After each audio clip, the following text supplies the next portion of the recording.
Muy buenas tardes a todos. Nos tomamos un ratito para escuchar la palabra de Dios, para compartir nuestra oración. En este día sábado leemos el Evangelio según San Mateo en el capítulo 8. Al entrar en Cafarnaún se acercó a Jesús un centurión rogándole: Señor, mi sirviente está en casa, enfermo de parálisis y sufre terriblemente. Jesús le dijo: Yo mismo iré a curarlo. Pero el centurión respondió: Señor, no soy digno de que entres en mi casa, basta que digas una palabra y mi sirviente se sanará. Porque cuando yo, que no soy más que un oficial subalterno, digo a uno de los soldados que están a mis órdenes, ve, él va, y a otro, ven, él viene. Y cuando digo a mi sirviente, tienes que hacer esto, él lo hace. Al oírlo, Jesús quedó admirado y dijo a los que lo seguían: les aseguro que no he encontrado a nadie en Israel que tenga tanta fe. Por eso les digo que muchos vendrán de oriente y de occidente y se sentarán a la mesa con Abraham, Isaac y Jacob en el reino de los cielos. En cambio, los herederos del reino serán arrojados afuera, a las tinieblas, donde habrá llanto y rechinar de dientes. Y Jesús dijo al centurión: ve y que suceda como has creído. Y el sirviente se curó en ese mismo momento.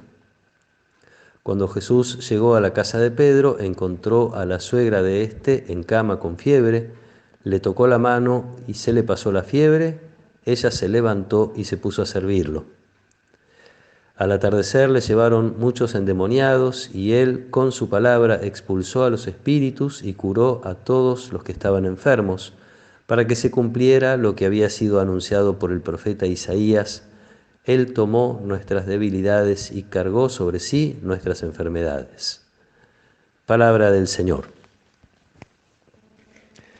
Después del sermón que Jesús acababa de decir en el monte, baja a la ciudad. En el camino, recordemos, lo escuchábamos ayer, se acerca un leproso, alguien que no tenía que acercarse ni tenía derecho a acceder a las cosas de la fe y a la relación con Dios.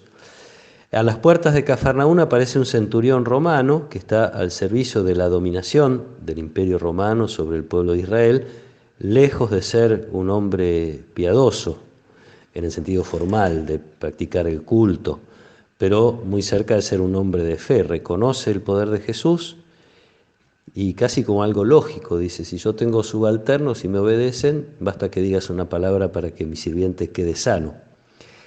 No se sabe no digno, no merecedor de la presencia de Jesús. No soy digno de que entres en mi casa.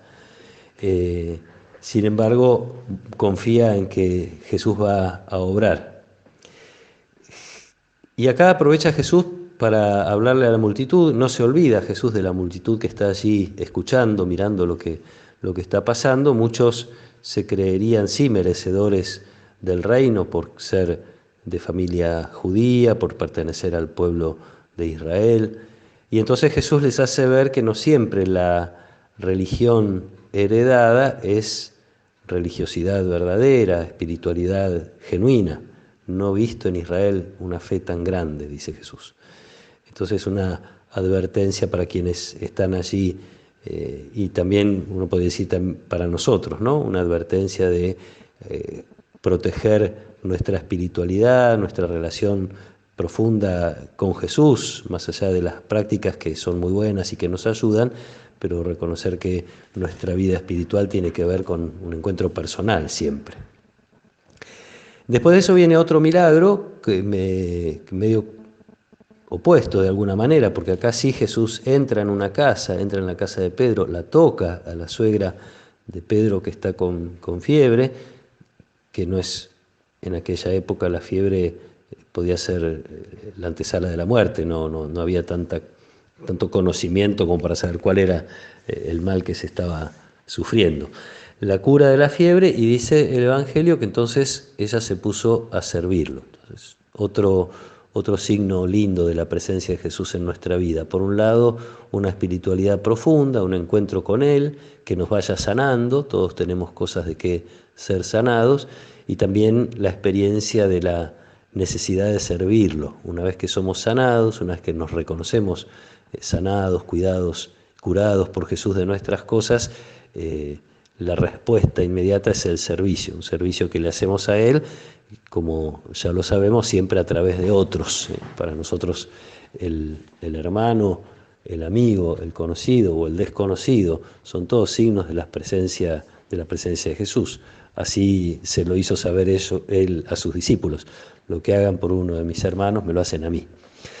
Pidámosle a Jesús que nos renueve la fe, que en esta situación que nos toca vivir con algún límite o un límite muy importante respecto de nuestra participación comunitaria en el culto, que nuestra fe no por eso se debilite, al contrario, que se haga más profunda una espiritualidad de encuentro personal, profundo con Él, una espiritualidad de confianza en que Él puede sanarnos de todos nuestros males, una espiritualidad de servicio de quienes están a nuestro alrededor y a quienes podemos, con la fuerza de este Jesús que nos sana, que nos da su espíritu, también nosotros ayudar, sostener y de alguna manera sanar algunas heridas del corazón, por lo menos.